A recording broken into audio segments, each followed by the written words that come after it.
Emergency services are not what they used to be. And I don't think the general public understands the dangers of our job. It's not just picking somebody up and taking them to the hospital in an ambulance. Situations can turn violent in the blink of an eye.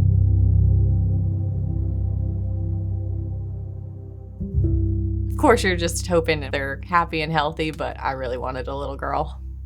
The thought of the dresses, the bows, getting to do her hair, the things that my mom did with me when I was little. When my husband found out it was a girl. Oh no, teenager, can't do it. But, you know, I was gonna be doing dress up and painting nails, and I was excited for it. 4 of us, it just seemed like our family was complete.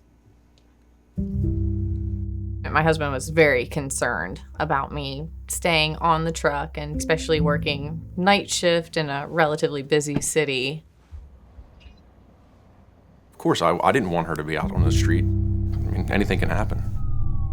I just remember it being a good shift. There was nothing off about it. It was just a regular routine 911 call for a person having trouble breathing. It was a patient that was a little bit worked up.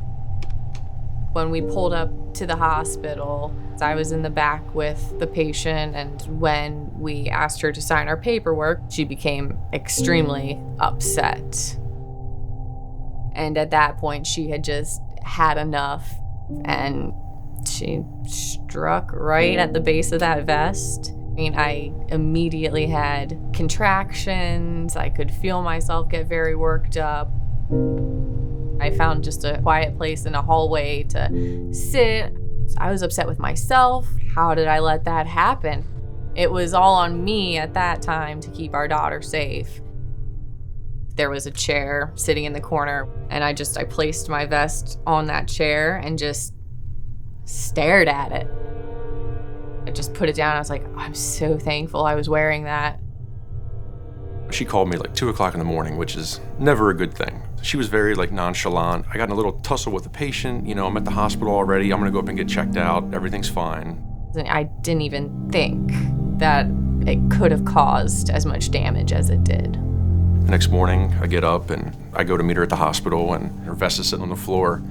And as they're waiting on test results, doctor after doctor come in wanting to look at this vest. And I'm like, what happened?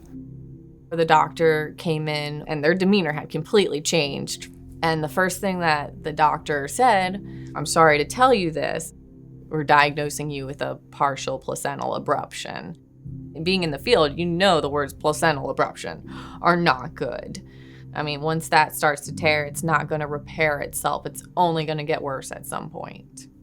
The doctor told us the vest was probably the difference between the partial placental abruption or a full tear, which we could have lost them both that night, like immediately, just gone. That is when I started having all of those thoughts of, oh my God, if I had just been in my uniform, just a button-down shirt, what would I be doing right now? Would I be delivering a stillborn? Would I be in surgery? To not know what's gonna happen to a daughter you've anticipated for so long, to know if you're even going to get to meet her. You know, as a dad and a husband, you know, you kind of think, I could have been a single dad with a son, a 5-year-old, and my wife and unborn little girl could have just been taken. When I sit back and think about it, it's, you know, life could have changed like that in one night, so. The whole situation from when the assault happened to when my daughter was born was just so touch and go. I was so hyper-focused on every little thing with her, every little kick. Like, okay, she's still kicking, she's still good. Every little hiccup, I was just waiting for the next little thing that would tell me she was all right. And there was always a doctor's appointment, always an ultrasound to make sure she was doing okay. I was at work on a call. I backed the fire engine in, and a guy comes over the intercom and says, hey, Steve, you gotta go, your wife's having a baby.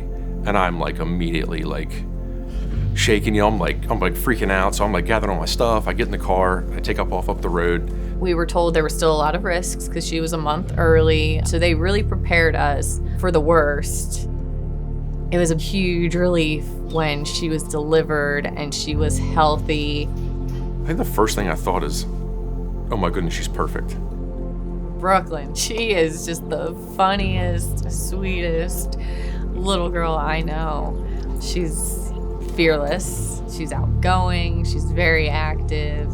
She's a diva. She's fun. She's the best. She really is.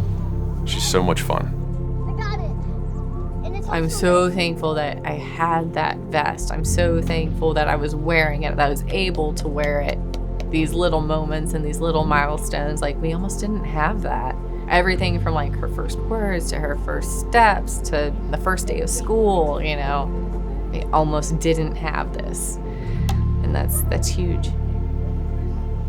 My name is Brooklyn Kamenar and my saves number is 1988. My name is Dani Kamenar.